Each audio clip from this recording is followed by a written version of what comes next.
thank all of you for coming this evening. I want to thank the musicians, Peter and Joseph and Connor and Alexis.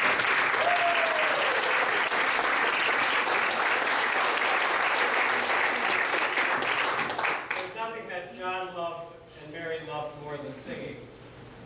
They proclaimed not to have good voices, which was a very large prevarication, because all you had to do was hear their voices and you were carried away to a very soft spot in their heart. And I would invariably, when I would drive John to one of our walks, I would have the Clancy brothers or Tommy Makem hidden in the machine there, and suddenly the sound would start wafting onto the radio, and John would take the moment. And in those days, I had a convertible, and I used to love to watch John. He'd almost take his cane like a shillelagh, and he'd wave it on the roof.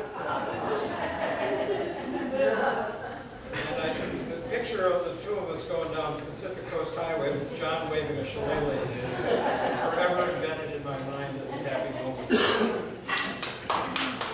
The dates are funny things.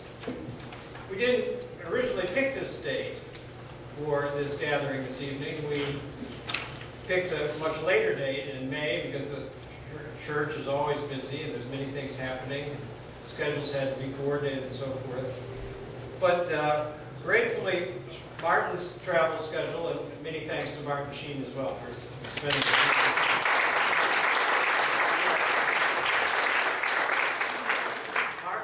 travel schedule takes him away for many weeks now in May, and so April 27th was the logical date. And so, I asked Father if that was all right. And last night, in my usual sleeplessness, I was rereading the book, wondering what people were buying, and there along came a date, jumped off the page, April 27th, 1943.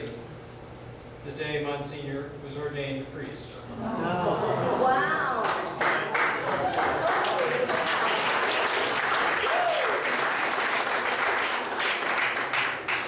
And I mentioned that to Father this morning after a beautiful Mass with the young children in church this morning, and he said yes, it was a day he always kept fresh in his mind because it was the day after his own ordination, which, if I'm calculating it correctly, Father, is April 26, 1969. Correct. Now, one has to wonder at the confluence of these numbers. 69 years of John's priesthood. In 1943. 43 years of Father Bill's priesthood. Wow. From 1969. Wow.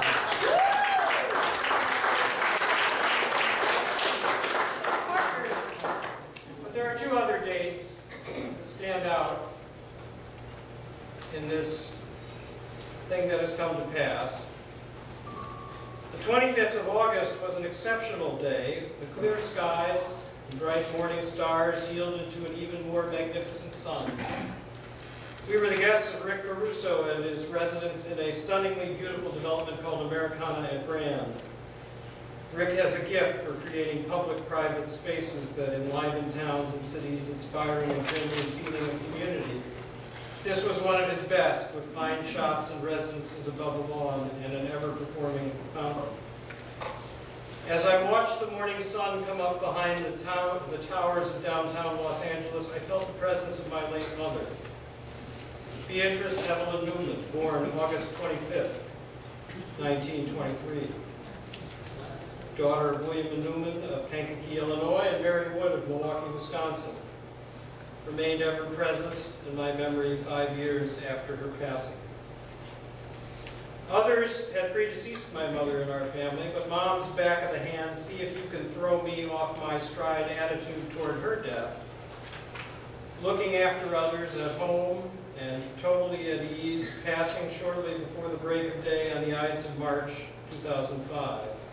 Defined for me the Catholic concept of a good death.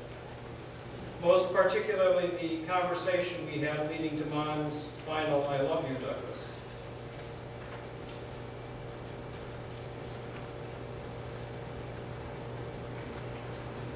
Was and is incomparable, that's right. Especially since the events of August 25, 2010 would steal the sweetness of my mother's birthday, now forever. John was buried prophetically, mysteriously, on the 24th of September. That day had a meaning for me as well as my own birthday. Dates. They have a way of conveying messages. Wow. Dates have a way of conveying messages. We just now are tasked with discerning what they are. Now, you know, when I went away, John was never very happy about that. You know, he was a little bit annoyed. You know, what's wrong with you? You can't just stay in one place at any given time. And so, you know, whenever I accepted an assignment away from California, John and I promised to stay in touch.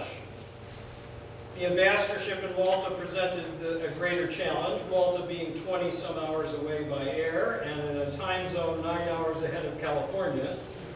It would take a little bit of forward planning. Bless him, neither John nor myself kept orderly calendars. Sister Mary was John's constant and constantly cheerful reminder of time and place, and so Sister arranged for a minimum Skype contact on Fridays, 9 a.m. Pacific, 6 p.m. Malta. My office manager put it on the embassy calendar, and no one, no head of state, no head of government could dislodge that appointment. But to watch John and I Skype made good theater. Well, at least it made good theater for other parishioners and friends who wandered through my office, or John's chambers, as we call them. At first, John would get sound, and I would have video. That was a decidedly bad exchange. Not that I didn't delight in seeing John even in a silent mode on the screen, but more often than not, John's camera was pointing at his shoe or the fireplace. And surely I would gain far more by hearing him than hearing me. Earlier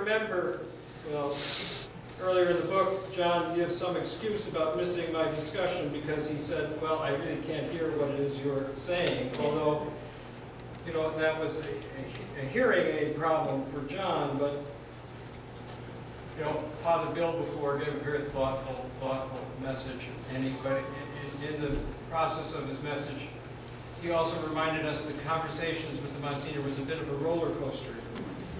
Well, let me give you an example of that. John, for example, in reflecting on human suffering, would say, it is in the light of that unique human, the God-man himself, moving into the center of our sins, sodden world, and taking on the burden of us all. And it is the light of our belief, our total confidence that God escort us through it all, in the light of that faith, that we can live in hope and love, awaiting our resurrection. I don't know about you, but when he said that, I don't know where the roller coaster was. I find that passage very mysterious. It's the incompleteness of my own faith again. I keep wondering, you know, how it is we're the people of the cross, and why it is this innocent Jesus is dying for us, and so forth. But this is in keeping with the nature of my conversations with John. I admired John's voice with its lilt of Irish, its almost innately jovial quality. I could sit and listen to, oh, Doug, you know, for hours on end. And there were times when I couldn't make head nor hair of what he was saying. And I know I wasn't alone in this, because, you know, I would look around sometimes at morning mass, and I would see everyone, you know, John Mary would be back there, leaning into the ambo, you know. What's he saying? And even during our tea and toast sessions, where we sat, you know, just inches from each other, there were times, you know, that at best I was getting every fourth or fifth word. Now, I found if I asked John to repeat himself, it would interrupt what, by facial gesture, I could tell was the most important point he had ever made in his life. So I was hesitant to interrupt him on that score, because I know this as a teacher. You know, every teacher will go on and on about what's on the examination